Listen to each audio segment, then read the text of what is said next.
Muy bien. El movimiento sionista decía que es probablemente el movimiento más calumniado de la historia humana, porque se lo ha demonizado a tal punto que la palabra sionista hoy en día tiene una carga tan negativa en la conciencia colectiva como tenía la palabra judío antes, si no la sigue teniendo hoy. La palabra judío un poco menos.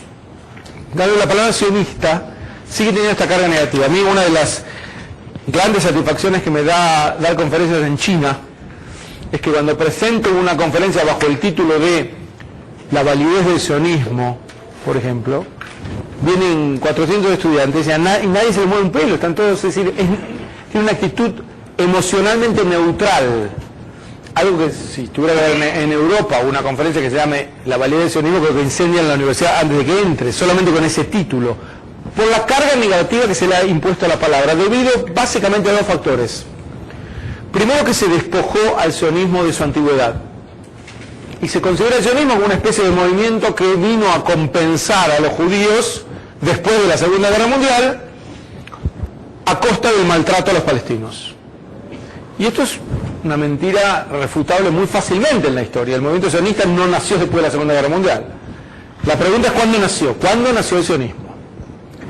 La palabra sionismo sabemos cuándo nació. El 1 de abril de 1890 aparece por primera vez el término acuñado por un tal Nathan Birnbaum en un diario, el diario sionista de Austria, que se llama Selbstemancipación o autoemancipación, y ahí define el movimiento que se estaba creando como un movimiento sionista del término Sion.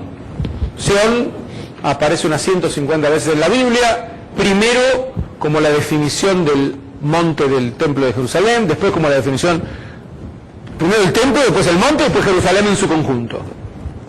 La raíz no está muy clara, pero parece ser aquel lugar hacia donde uno mira. Sion es lo que se señala, Metsuyan en lo que excele. El tema es que un nombre apropiado para un movimiento que quería devolverle Sion al único pueblo que la tuvo como su patria, el único pueblo que tuvo la llamada Palestina como su propia nación. La palabra se sabe cuándo comienza, pero la idea no. Y quisiera hacer un rastreo sobre la idea sionista, porque hay dos extremos para marcar cuándo nació el sionismo. Por un lado, una fecha demasiado temprana.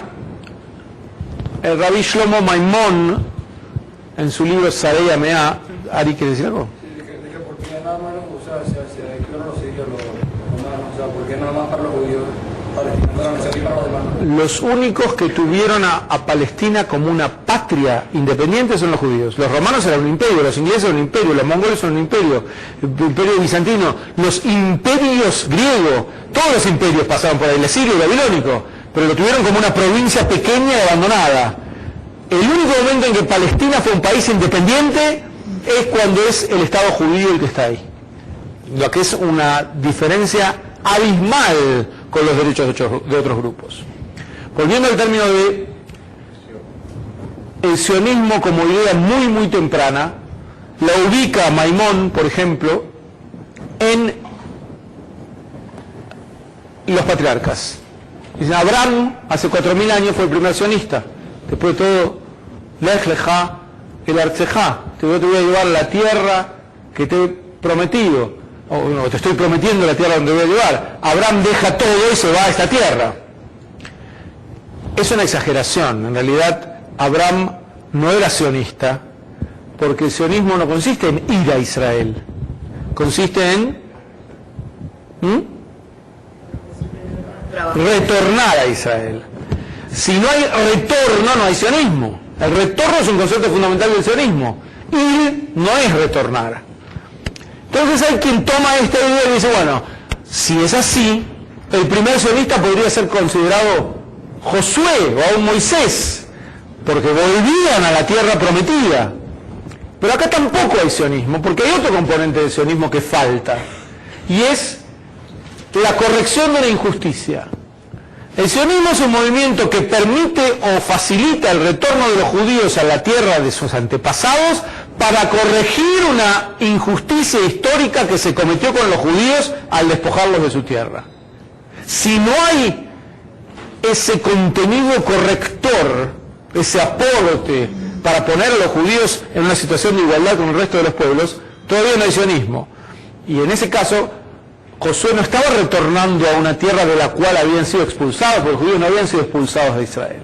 Teniendo en cuenta estos parámetros, ¿cuándo podríamos decir que nace el sionismo? Después de la destrucción del templo.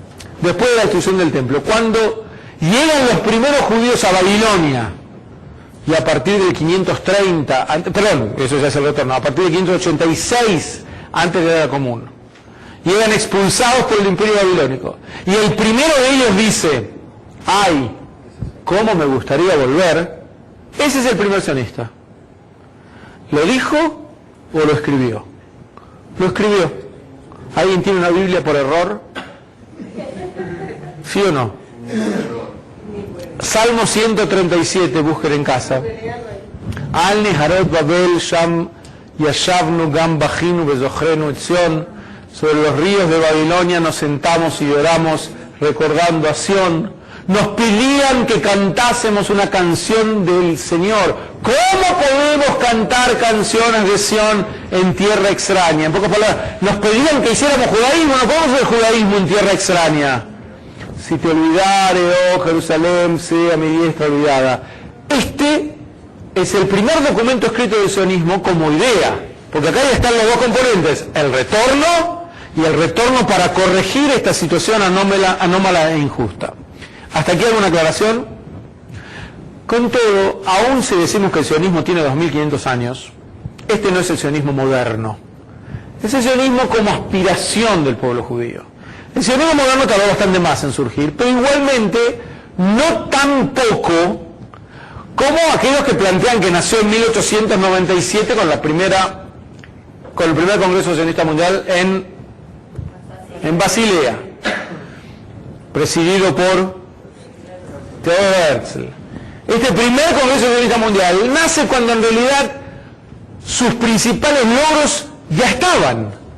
La primera alianza había sido en 1881. Ya había habido congresos sionistas en Katowice en 1882, aún en Thorn en 1860. Había habido congresos de judíos para retornar a Sion.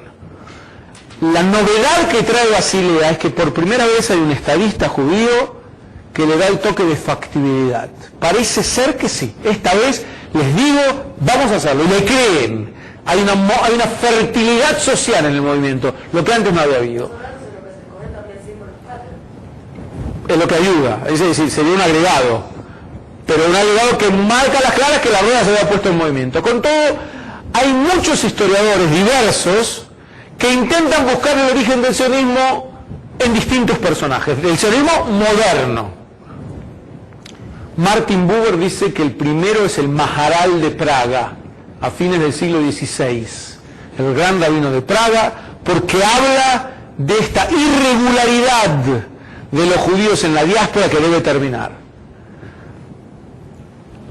Abraham Carid dice que el primer sionista es Spinoza, porque este filósofo judeo-holandés en el siglo XVII escribe en su tratado teológico político: cuando se den las circunstancias, los judíos van a recomponer su estado. Y este párrafo en este filósofo inspiró a muchos después. Hay el primer historiador del sionismo, que fue Nahum Sokolov, escribe en 1917 un libro fantástico que se llamó La historia del sionismo 1600-1917.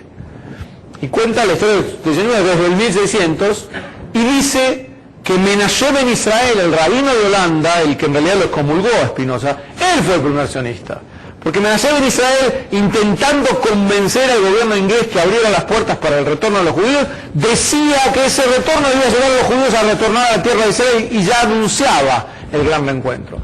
Les estoy dando muchos nombres, no para marearlos, sino para decirles que hubo distintas posibilidades de dónde podemos rastrear esta idea del movimiento sionista. Los que más volvieron como verdaderos pioneros son los tres que allá por 1860 cada uno escribió su libro en el que llamaban al retorno general, 1860, y son Yehuda Alcalay, Zvi Kalisher, estos dos rabinos, uno sefaradí, uno ashkenazí, y Moisés Hess, el libro Roma y Jerusalén. De cada uno podríamos marcar por qué, pero nos estamos acercando así a cuando el sionismo nace. Yo les digo, todo esto es importante, porque la antigüedad del sionismo es una de las banderas que deberíamos blandir para contrarrestar esta demonización. No tiene nada que ver con la Segunda Guerra Mundial el sionismo. ¿Y saben quién fue el último que hizo la escandalosa pretensión de que el derecho de los judíos viene por la Segunda Guerra Mundial? Nada menos que el presidente norteamericano. En su discurso en la Universidad del Cairo, además de haber sido un discurso hostil hacia Israel, hoy en día ha retrocedido muchos de esos pasos, pero una de las facetas más negativas de lo que dijo fue cuando habló de que la negación del holocausto es maldad. ¿Cómo se puede negar el holocausto? ¿Cómo se puede negar tanto sufrimiento que les da derecho a los judíos a tener su propio país?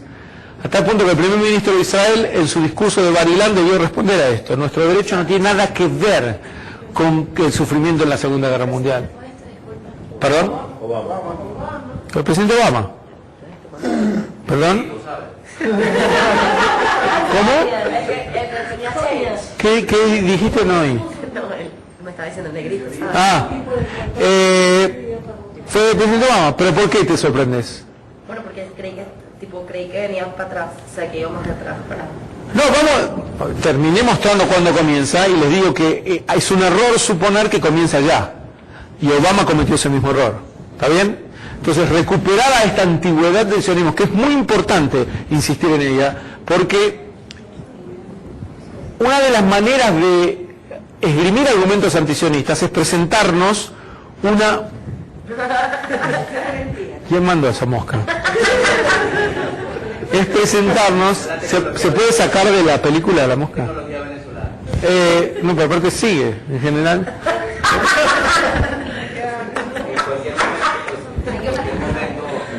No seas agresiva. Se puede dialogar primero con la mosca.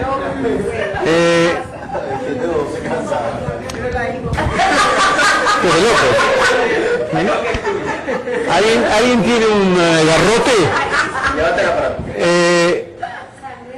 Esgrimen argumentos antisionistas por medio de darnos un marco inadecuado. Y dicen, bueno, el sionismo nació después de la Segunda Guerra Mundial para ganar a los judíos, pero ¿qué culpa tienen los palestinos de cómo sufrieron? Entonces te enganchan en un argumento que no deberían haberte colocado desde el comienzo.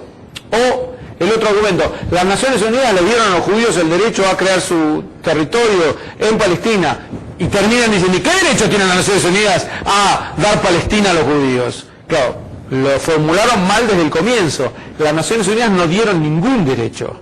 Reconocieron el derecho histórico del pueblo judío a la tierra de Israel. Reconocer no es dar. El derecho judío nos lo da la historia, no lo da las Naciones Unidas. Pero a veces engañan con presentar un marco inadecuado. Y la segunda faceta, además de su antigüedad, de la que despojan al sionismo para demonizarlo, es de su benignidad. El sionismo es uno de los movimientos más nobles que surgió, porque siempre quiso ser flexible, nunca planteó todo o nada, siempre vino a trabajar la tierra, a progresar, nunca hizo expresiones de odio contra nadie, algo que de muy pocos movimientos nacionales podemos sostener. Yo traje una carta que les quiero leer, que escriben los jóvenes de la primera Aliyá, ellos que llegaron en 1882 al puerto de Yafo, el 10 de agosto de 1882, 13 jóvenes, el Bilu, primera Aliyá, respondiendo a los pogroms en Rusia, y uno de ellos escribe el siguiente párrafo, que vale la pena citar de tanto en tanto, 1882. No he escrito por 3 días porque estuve físicamente imposibilitado de hacerlo. Mis manos están llenas de ampollas y congestionadas de sangre. No pude enderezar los dedos. Cuando estaba en Rusia soñaba con trabajar 8 horas diarias por día y dedicar mi mente el resto del tiempo. Pero ¿cómo puede el cerebro absorber nada cuando tu espalda está por quebrar y te abruma la fatiga más horrible? cuando todo lo que quieres es tomar tu plato de sopa y echarte en el sueño. En mi primer día de trabajo me levanté a las 5, el momento de la aurora, y el trabajo comenzó a las 6. No bebíamos té a la mañana. 20 minutos después de partir estábamos en Mikvé Israel, fundada en 1870. Allí iba a establecerse una escuela para enseñar a los mozalbetes el trabajo de la granja. Pero la idea original fue abandonada y en el lugar hay una granja. Debimos cavar 30 centímetros en la tierra y escardillar. Estábamos en hilera, no tenía la menor idea de lo que debía hacer, pero tomé mi azadón y comencé a golpear la tierra. Al poco tiempo tuve ampollas, mis manos sangraban y el dolor era tan atroz que debí dejar el azadón. Pero de inmediato me avergoncé de mí mismo. ¿Es así como piensas mostrar que los judíos somos capaces del trabajo manual? Me pregunté. ¿Acaso no puedes pasar esta prueba decisiva? Me fortalecí, tomé nuevamente el azadón y a pesar del dolor que aguijoneaba, haché por 2 horas sin parar. Estos párrafos los escribe una persona que viene a construir, que no se le cruza por la cabeza en ningún momento que quiere enfrentarse con alguien. Y miren que trae en los hombros una carga que podría ser perfectamente de rencor después de las persecuciones que está siguiendo. Y es lo que marcó al sionismo en su conjunto. Siempre fue así. Cuando nos traen los mitos de que los judíos querían expulsar, matar o maltratar a los árabes, no pueden citar nunca líderes judíos, más que descontextualizar o mentir. Ahora bien, presentado el sionismo como lo que es, un movimiento de liberación que no viene a liberar a los judíos a costa de nadie, sino que quiere ponerlos en igualdad de condiciones con el resto de los pueblos para que puedan construirse un futuro digno y con ese futuro digno además traer el bienestar al resto de las poblaciones que viven en el cercano oriente. Contemos primero que hubo líderes árabes que aceptaron esto y que lo vieron claramente. Faisal de Haz en 1919, cuando se hace la conferencia de París después de la Primera Guerra Mundial, firma con Weizmann el famoso tratado en el que ve con buenos ojos al sionismo, ve que el movimiento sionista le va a dar a los árabes la posibilidad de trabajo, de bienestar, de progreso que no tenían en otras circunstancias. Era un líder árabe que en nombre de los árabes firma este tratado, pero después el movimiento árabe es copado por el mufti de Jerusalén, Amin al-Husseini, que era el aliado de Hitler en Palestina. Este señor, abiertamente, explícitamente aliado de Hitler, que pide al nazismo que traiga la llamada solución final al Medio Oriente, fue el que dio el tono al movimiento nacional palestino. El movimiento nacional palestino nació exactamente al revés de lo que acabo de mencionar. Nació para destruir al otro, nunca para construir lo propio. Para destruir al otro. Eso no quiere decir que siempre te va a ser así. Pero la historia debe ser mostrada como lo que fue. Ahora bien, decir que este es el movimiento que creó al Estado de Israel debería llenarnos de orgullo. Un movimiento que viene con nobleza en su corazón y que no quiere destruir nada. Y que lentamente construye una patria en el desierto, revitalizando el idioma hebreo, generando la mejor tecnología y además generando algo que los judíos hasta ese momento no tenían, y es la autodefensa. La autodefensa judía es una página, tú me dijiste, no me acuerdo, tú fuiste la de Haganá, el Eje, tú, que vale la pena mencionar por lo menos para que los nombres les sean conocidos. ¿Cuándo comienza el conflicto del Cercano Oriente? El conflicto, la guerra. Hay quien dirá hace 2000 años, y hay quien dirá, no sé, con la intifada, es decir, pondrán distintos momentos. Un momento bastante buen candidato para ser el comienzo de la guerra es el pogrom de Jerusalén del año 1920. Porque en ese momento el mufti de Jerusalén es el que empuja a la población árabe a un ataque violento contra los judíos. Los ingleses no hacen nada para detenerlo y genera el clima general de que el dueño de Palestina, los ingleses, no iban a proteger a los judíos frente a los ataques de los árabes y los judíos tienen que transformar su obra creadora en una obra de autodefensa. Y ahí se crea la Haganá. Jabotinsky, Gutenberg, otros líderes judíos crean este grupo llamado autodefensa. Ya había habido autodefensa judía hasta ese momento. A principios del siglo había aparecido un grupo llamado Bar Giora. La autodefensa tiene larga historia en Israel, ni que hablar en Rusia también habían surgido grupos contra los pogroms. Pero nace la Haganá. Y la Haganá comienza a ser la semilla del ejército israelí de hoy. ¿En qué momento se presenta el primer gran dilema que separa al Yishuv y que genera lentamente que haya dos corrientes distintas en su pensamiento creando el Estado judío? Cuando la Haganá, fiel a esta línea de nosotros nos defendemos, se aparta de crear un ejército que defienda los intereses del pueblo judío. Ya no se trata solamente de defendernos. Si hay que crear un Estado judío, tenemos que tener fuerza para crearlo.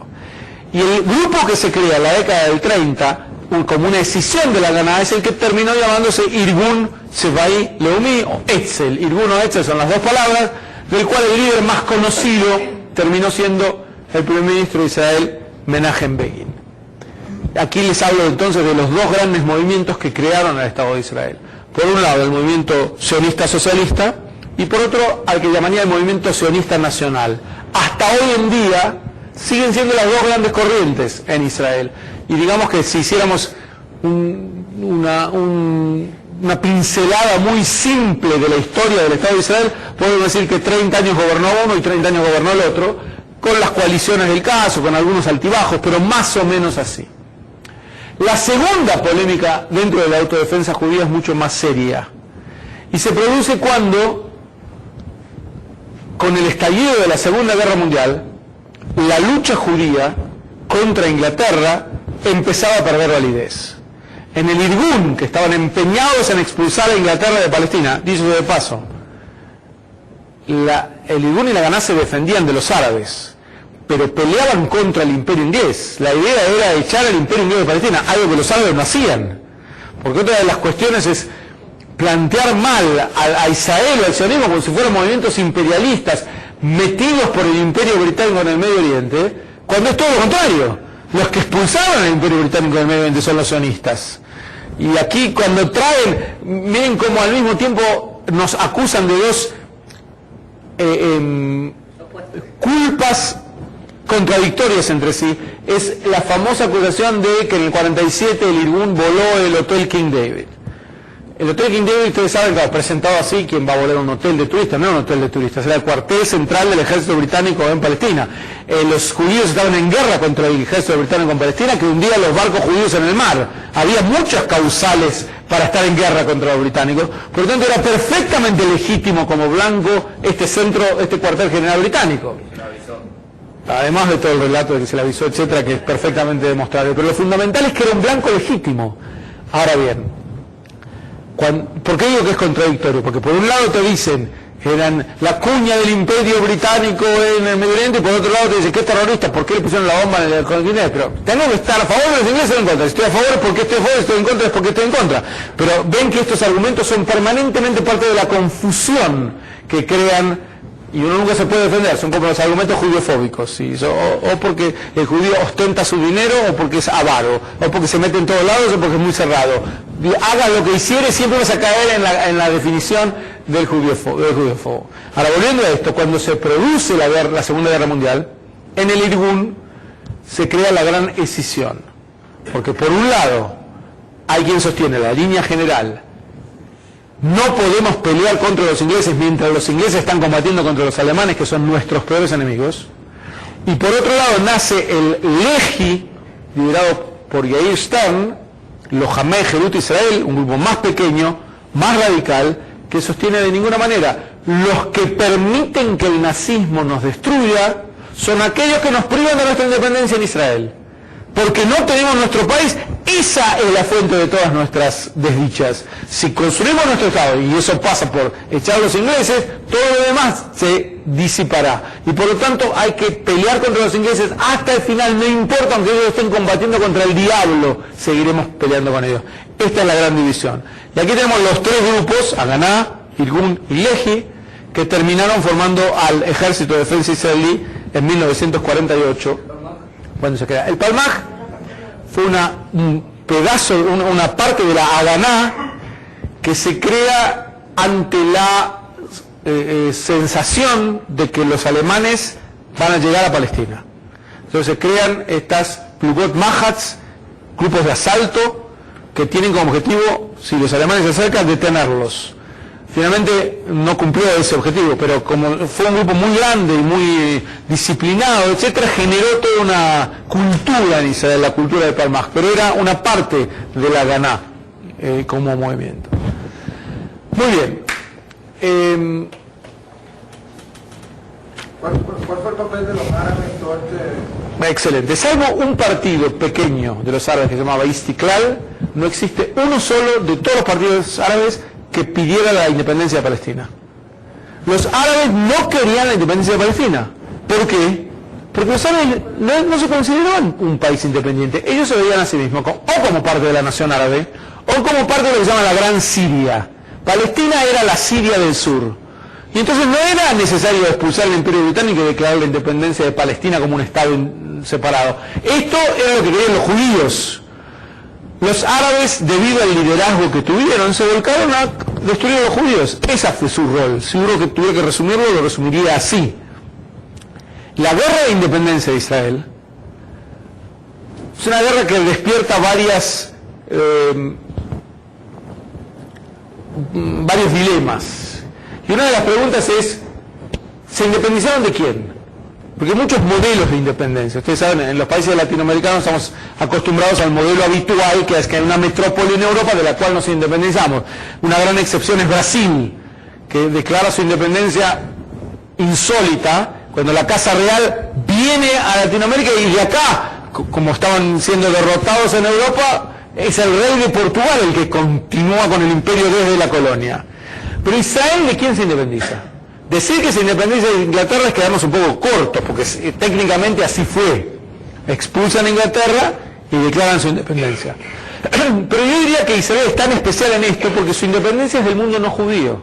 Es por primera vez que el judío asume su historia en sus propios hombros y dice, no me la hacen más, a partir de ahora yo soy el que hago la historia judía. Y para eso necesito este Estado que representa el Estado del pueblo judío. ¿En qué sentido Israel es un Estado judío? Porque cuando uno habla de un Estado musulmán, se refiere a un Estado en el que la religión es musulmana. Y si uno habla de un Estado cristiano, se refiere a un Estado en el cual la cultura es cristiana, pero la religión no se impone a nadie. Si uno habla de un Estado judío, no quiere decir ni A ni B. No es ni que la religión, el Estado tenga como religión el judaísmo, un poquito, o que el Estado sea de la cultura judía, un poquito también, pero lo fundamental es que es el Estado del pueblo judío, es la nación judía dispersa en el mundo que crea un Estado, un concepto que lamentablemente está en retroceso en la mayor parte de los judíos de la diáspora. Hace poco escuché al presidente de una organización sionista decir, nosotros somos de ese país de religión judía. Esa es la definición que da. Cuando analiza el movimiento sionista, lo que plantea básicamente es que los judíos somos un pueblo disperso en el mundo. No, la religión judía es la religión del pueblo judío, pero nuestra pertenencia es la pertenencia de este pueblo disperso en el mundo. Dime, Jonathan. ¿A ti no te parece que políticamente, por lo menos en la situación de Venezuela, uno no le puede decir al gobierno que nosotros somos judíos venezolanos? No se puede decir en esas palabras. Primero que lo que tú estás diciendo ahora es qué conviene o no conviene decir, que es otra pregunta. Pero por lo menos yo estoy hablando aquí de qué somos. ¿Qué conviene decir? Yo diría que limitarlo a la religión es muy poco. Porque si tú dices, nosotros somos una religión simplemente, vas a dejar de lado a aquellos que quieran estudiar hebreo, por ejemplo. Nosotros, en todo caso, decir, el judaísmo es una cultura, pero no lo puedes plantear en términos exclusivamente religiosos, porque es quedarte muy corto. En algún momento puede venirte esto en contra. De todos modos, te respondo a tu precaución. Si el gobierno de un país quiere perjudicar a los judíos, no le va a importar mucho tus definiciones. Él va a actuar y va a buscarle la vuelta para hacerlo, aunque te definas. Okay. Ahora, volviendo a lo nuestro. Una vez que el Estado declara su independencia,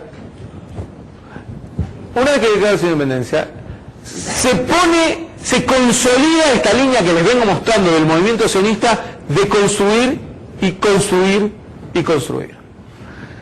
Israel se transforma básicamente en un milagro, porque a diferencia de otros países, tiene decenas de idiomas, gente que viene sin millones de personas, es el ritmo de crecimiento demográfico más grande de la historia en cuanto a inmigración. Ningún país recibe de 600.000 almas judías que hay cuando se independiza Israel, recibe 10 veces esta población en las décadas subsiguientes. Y los reciben sin nada, a un país desértico, y transforman este país desértico en una maravilla de tecnología, de medicina, de agricultura, etc. Esto es producto básicamente de este ímpetu constructor. El sionismo venía a construir el Estado de Israel. Yo quiero hacer una pregunta a Gabriel antes de seguir. Cuando las guerras, a partir de 48, 56, 67, etc., ¿es lo que tendría que tocar ahora o no? Yo no me preocupo, te pregunto. Sí, y lo que no es, lo vamos a ver. No, pero ¿en esa dirección voy o no? No. Entonces, ¿cuál sí? ¿Era? En el surgimiento del conflicto. Ah, ok. Para eso lo estamos viendo.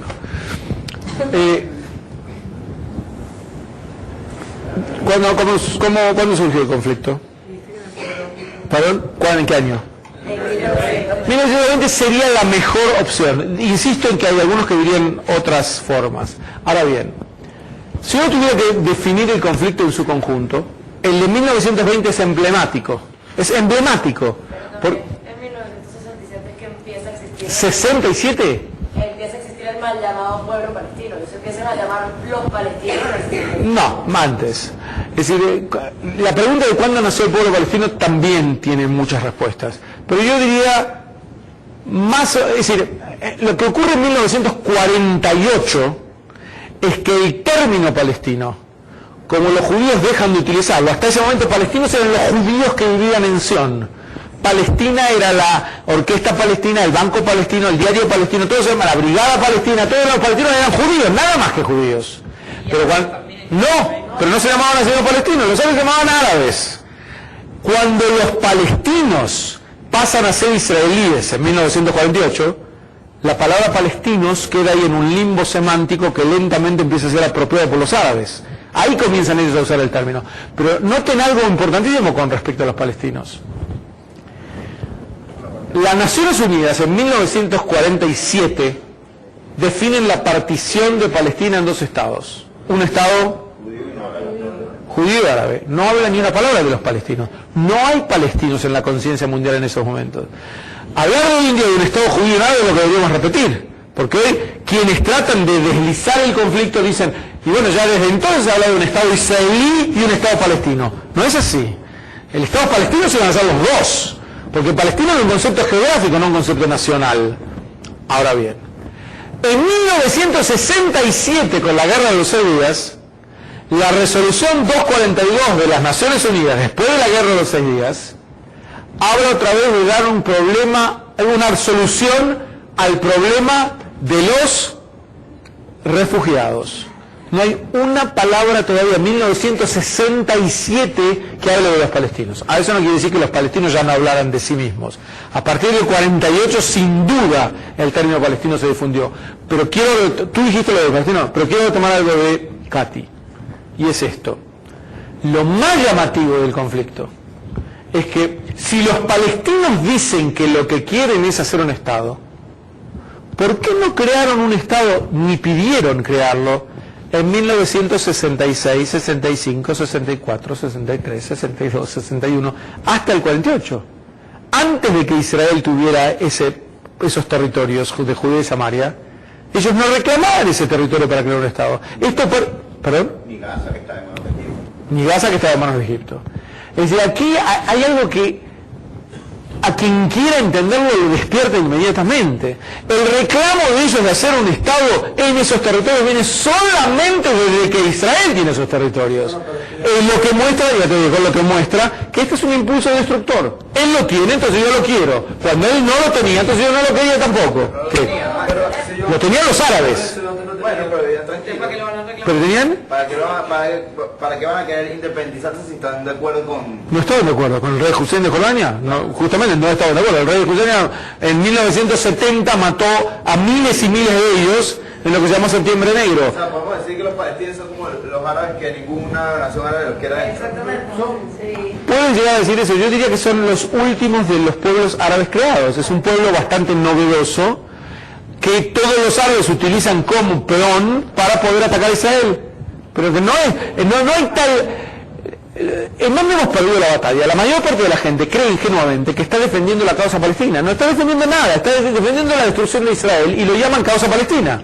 Ese es lo que deberíamos tratar de cambiar a la opinión pública en ese sentido. Y no es fácil, pero ese es el punto fundamental, sí. Tengo una pregunta bastante a nivel de cultura.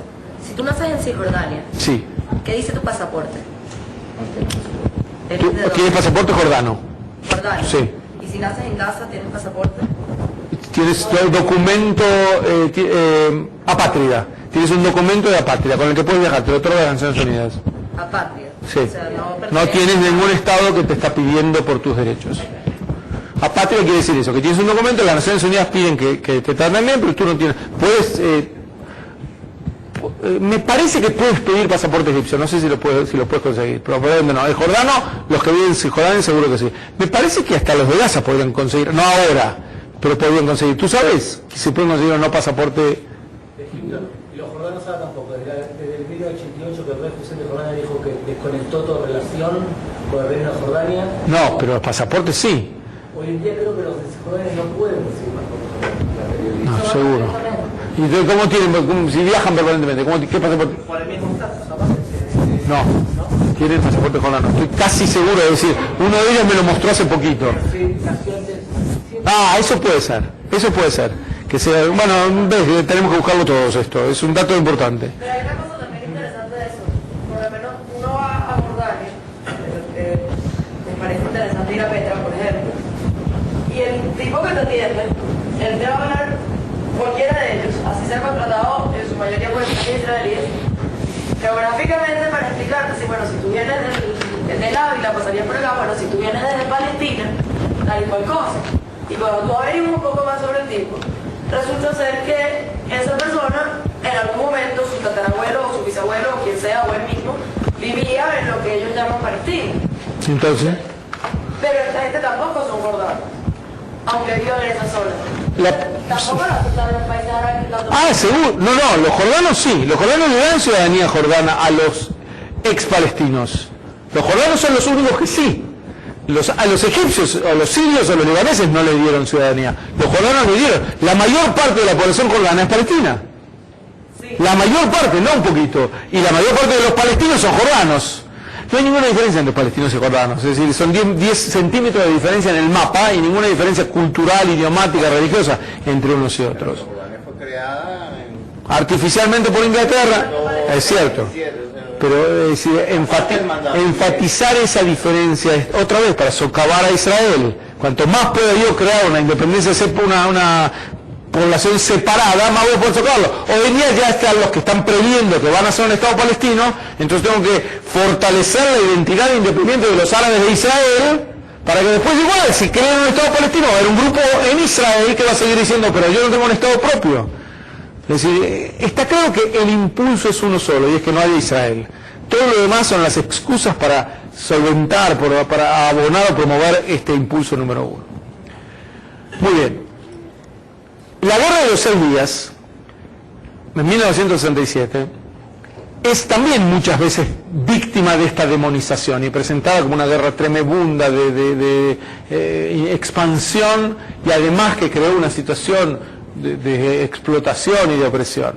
Cuando en realidad la guerra de los 6 días le dio a Israel uno de los impulsos máximos que tuvo en su sensación de seguridad, en su economía, en su definición, aquí estamos y no nos movemos. Fue la gran victoria de Israel después de mayo de 1967, el mes previo a la guerra, que fue un mes terrorífico para los judíos, para los que vivíamos en esa época. Yo tenía 10 años, pero me acuerdo perfectamente de que parecía que Israel iba a ser borrado del mapa. La sensación es que era el final la guerra de los 6 días, el mayo del 67. ¿Perdón? No, yo estaba en Argentina. Pero la sensación de la judería mundial. Y por eso este nacionalismo tan clarísimo que se desarrolló después de la guerra, porque fue una semana milagrosa en donde no solamente no fue destruido, sino que Israel se impuso en esta guerra. Por lo tanto, mirar a la guerra en retrospectiva como si hubiera sido un gran daño para Israel es también reescribir la historia. El comienzo de la opresión de los palestinos también es una mentira. La opresión de los palestinos es un invento de los árabes para tratar de socavar a Israel. Si es así, y uno lo acepta así, en cualquier lugar pueden poner esa opresión. Es decir, es ridículo sostener que son los árabes palestinos los más oprimidos de los árabes. Los países árabes son mucho más opresores y ponen a sus poblaciones en mucha peor situación. Ahora bien, digo esto porque las guerras que lleva Israel son mal presentadas como guerras territoriales, en donde hay un grupo que quiere liberar o separar o independizar a un territorio en particular.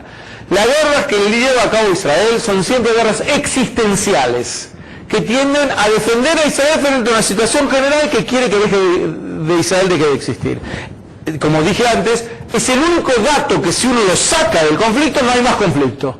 Este ímpetu para destruir Israel. Uno lo saca de ahí, si hay una aceptación del mundo árabe, del Estado judío de Israel en ese territorio, ya no hay más tema de guerra, todo lo demás se puede resolver, la separación de territorios.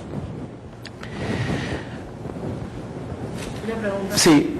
El plan de partición no se quedó como estaba por la guerra de independencia. O sea, sabes que había más territorio para los árabes, etc. Si ellos hubiesen quedado calmados y no hubiesen atacado, hoy en día habría más territorio árabe en lo que es Israel y ya. O sea, si los árabes en algún momento de su historia hubieran dicho que sí, el tamaño que tendría hoy Israel sería, para desperezarnos necesitaríamos pasaporte. Porque el hecho es que Israel aceptaba todo, el liderazgo israelí quería un territorio, es la prueba concreta de que no era la cantidad de territorio lo que nos preocupaba, sino el hecho de tener un Estado judío. Gracias a que los árabes dijeron que no, y repitieron que no, y volvieron a repetir que no, los famosos 3 no de Khartoum, no a las negociaciones, no al reconocimiento, no a la paz, es que Israel tiene más o menos un territorio razonable hoy en día. Pero si en algún momento, lo mismo que les puedo decir, gracias a la negativa de los sirios, tenemos el Golán. Porque hubo muchos momentos en que, con una sonrisa más grande que hubiera dado el presidente sirio, el gobierno israelí estaba dispuesto a evacuar las colinas de Golán, lo que para muchos hubiera sido un error estratégico garrafal. Es la negativa de los árabes los que nos permite seguir. Eso todavía se debate en Israel, ¿verdad? Hoy en día en particular no, porque no hay con quién hablar.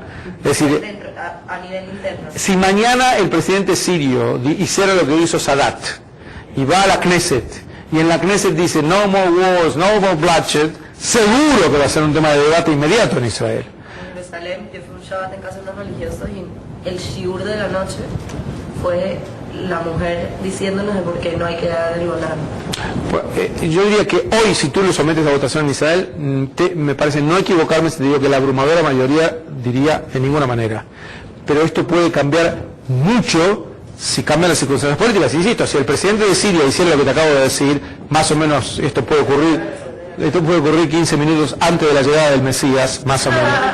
En ese momento, la sensación de la población israelí también va a cambiar. Pero hoy en día no hay nada que cambiar. Es decir, con respecto a Egipto también cambió cuando Sadat hizo lo que hizo. Ahora bien, para lo de la guerra, iba a decir algo más de la guerra de los 6 días. La inflación de Jerusalén.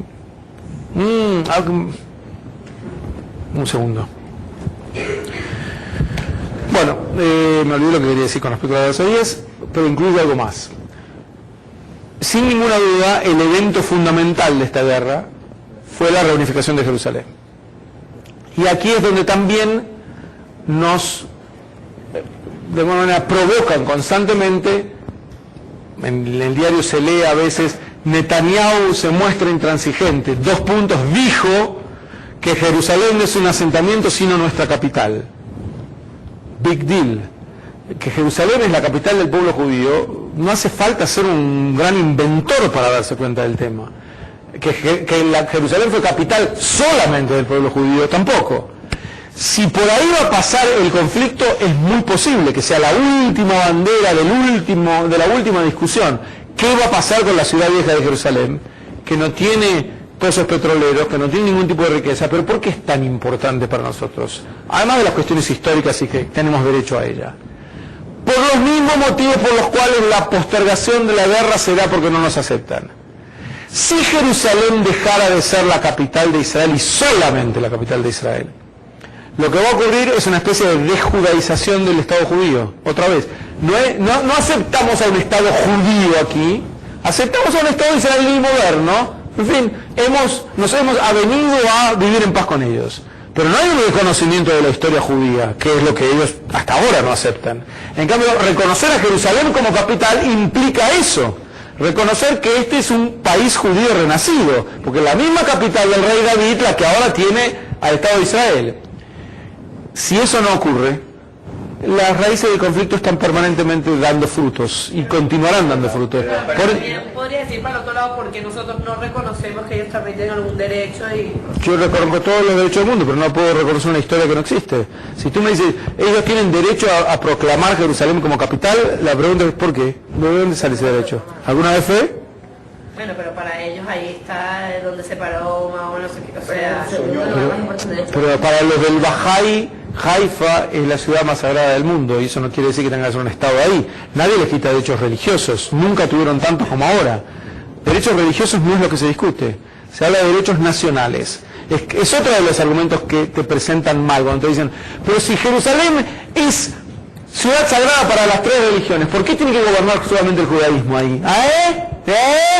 Porque es sagrada para las otras religiones porque el judaísmo estaba ahí. Más que eso, porque no gobierna el judaísmo. El judaísmo no gobierna Jerusalén, que es el gran rabino el que gobierna Jerusalén, gobierna el pueblo judío, no el judaísmo. Esta es la gran diferencia.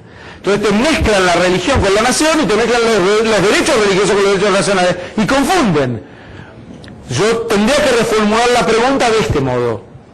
Si hay otros pueblos que reclaman Jerusalén como propia, ¿por qué solamente el pueblo judío puede gobernar en ella? Esa pregunta es fácil. Te puedo contestar por qué. Porque los otros que lo reclaman nunca la tuvieron, la pueden reclamar hasta mañana. Yo puedo reclamar Australia, pero no porque tenga derechos a reclamarla. No hay, ¿y los derechos en qué se basan? No en lo que dice la Torá, sino en la historia humana. Nuestro derecho a la tierra de Israel, pero esto es otra clase. Entonces lo dejo en suspenso para la... ¿Cómo? Ya la dijo. ¿Tú cómo sabes de qué voy a hablar? Ya bien, yo no voy a hablar con ellos eso. Quiere decir que puedo hablar. Muy bien. Nuestro derecho a la tierra de Israel tiene dos patas. Uno, lo que la tierra de Israel representó para el pueblo judío, aun cuando no estaba ahí. Y dos, lo que la tierra de Israel no representó para todos los demás. Estas dos patas son constantes para sostener el derecho histórico que tenemos los judíos. Porque alguien puede decirte, pero retrotraer al derecho de la tierra de Israel es como pedir que los mapuches tengan la Argentina. No es lo mismo, porque no hubo un pedido constante de los mapuches durante siglos para tener la Argentina, o de los charrúas para tener el Uruguay, o ni sé qué tribus habitaban en Venezuela. ¿Quiénes? No, ¿lo dicen todos juntos? ¿Los qué? ¿Qué? ¿Anomamis? Yanomamis. Muy bien.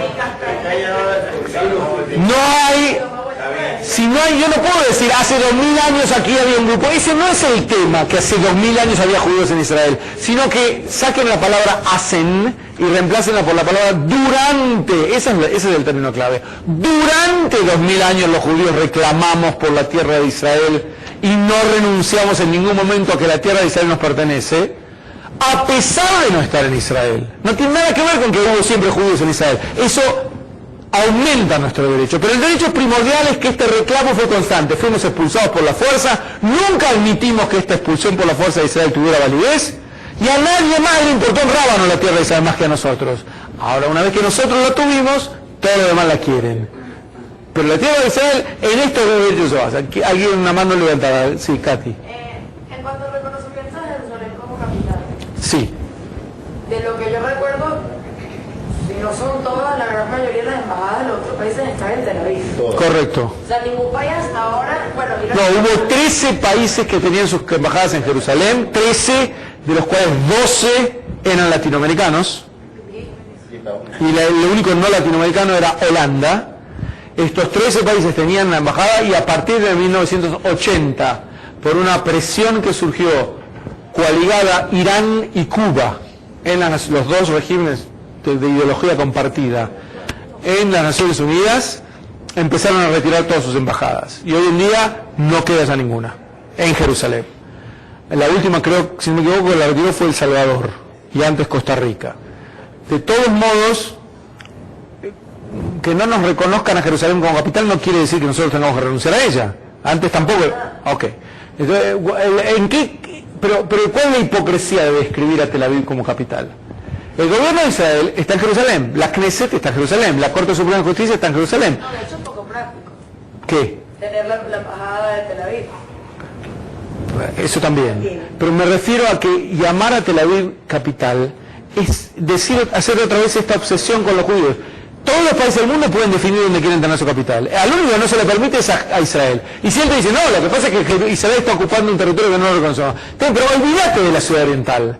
A la ciudad occidental sí la reconoce como israelí. Entonces pone tu embajada en la Jerusalén occidental. Tampoco hacen eso. Quiere decir que aquí hay una obsesión.